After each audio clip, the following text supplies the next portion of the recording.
Welcome back, students. Let us continue with chapter 15, that is our environment. Now the next topic which we are going to study is trophic levels. We studied about food chain in last lecture. We know that in a food chain, producers are eaten up by primary consumers are eaten up by secondary consumers are eaten up by tertiary consumers, and so on. So each step in a food chain where the transfer of food energy take place is known as trophic level. So what is a trophic level? It is a step in a food chain where transfer of energy take place. So first of all, the first trophic level consists of producers, because the energy of the producers is getting transferred to consumers. So the first trophic level consists of producers.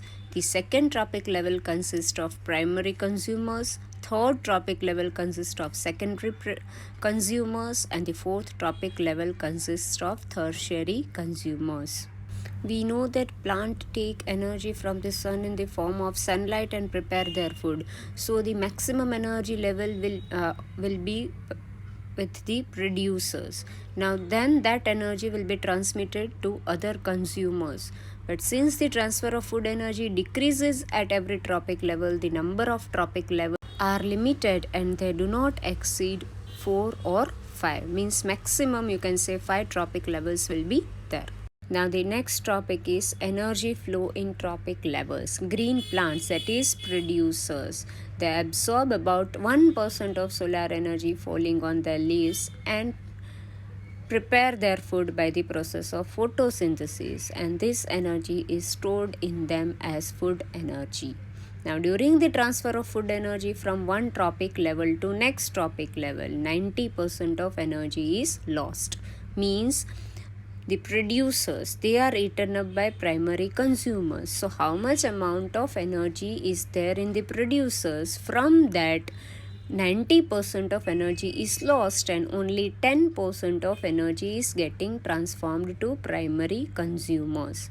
Now these primary consumers are eaten up by secondary consumers. So how much energy these primary consumers got from the producers? From that, 90% of energy will be lost, either in the form of heat or in doing work or in growth and reproduction, and only 10% of the energy is getting transformed to secondary consumers, and so on.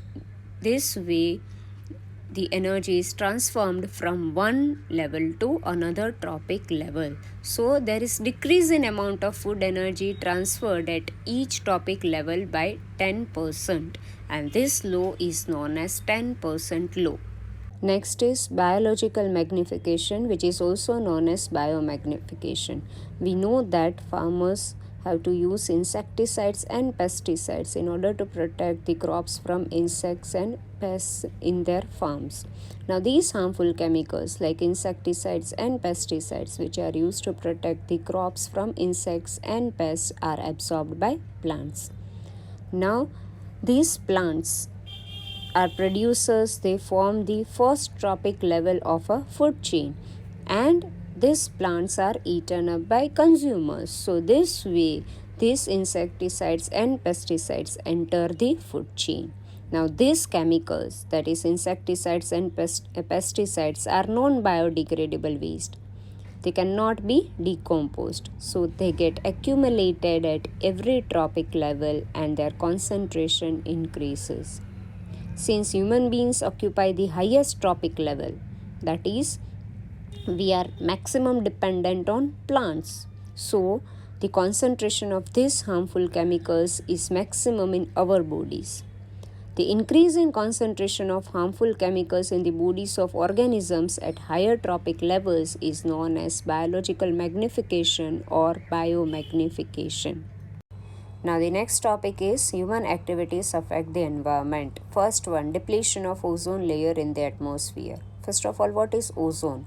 Ozone is a molecule which contains 3 oxygen atoms and its formula is O3. At higher levels in the atmosphere, ultraviolet radiations are there. This ultraviolet radiation splits the oxygen molecule. The formula of oxygen molecule is O2, we are already knowing. So this ultraviolet radiations will split this oxygen molecule O2 into free oxygen, that is O. Now this free oxygen will combine with one of the oxygen molecule, that is O2, and ozone is formed. You can see in the equation O2 in the presence of ultraviolet radiations will get splitted into O plus O. Now this oxygen will combine with one of the O2 molecule and ozone will be formed, that is O2 plus O will give O3. This ozone is highly poisonous. Now how this ozone affect any ecosystem? Now at ground level ozone is poisonous, but at higher level it is very useful as it protects all living organisms from harmful ultraviolet radiations of the sun. It does not allow the ultraviolet radiations to enter the surface of the earth. These ultraviolet radiations, they cause ionizing effect which leads to skin cancer in the human beings. It may also lead to cataract, or it may lead to reduce the crop production also. But this ozone layer is damaged by the use of chemicals like chlorofluorocarbon, CFC, which is used in the refrigerators and fire extinguishers. Due to increased proportion of CFC in the atmosphere, this ozone layer is getting depleted. And we know that this ozone layer protects us from harmful ultraviolet radiations of the sun. So if this depletion continues, then it won't be able to protect us from this harmful ultraviolet radiations, and these radiations may reach to earth, which will be harmful for human beings. So it is very much necessary to stop this depletion of ozone layer, and for this the use of CFC has to be reduced. Here you can see in the diagram the pink colored region is the ozone hole, which is formed due to depletion of ozone layer because of the increased proportion of CFC in the atmosphere. Now next is managing the garbage we produce. The household waste is called garbage. Some of the garbage is biodegradable while some are non-biodegradable. We already know this. This garbage causes air, water and soil pollution, so it is very much necessary to dispose them properly. Some of the methods are given over here for their disposal: landfills, recycling, production of biogas and manure, preparation of compost, incineration, sewage treatment, etc. Landfill is the oldest method for the disposal of waste. Here in the diagram you can see the site for the disposal of waste material. The purpose of this landfill is to bury the waste in such a way that it will be isolated from the groundwater, it will be kept dry and will not be in contact with air, so that it will not decompose much. Next is recycling. Recycling is a process of breaking down and reusing the materials which are already used once. Here in the diagram you can see the recycling of paper is done by recycling of the papers, that is newspapers or any other papers which are already used. Another new papers are formed, and the materials like pencil and pen are also formed from this recycled newspapers. So it is a process of reusing the things which are already used. Next is the production of biogas and manure. Here the diagram of biogas plant is shown. In this, the plants and animal waste are getting decomposed and biogas is produced, which is used as a fuel in many areas. You will be studying about this biogas in detail in next chapter.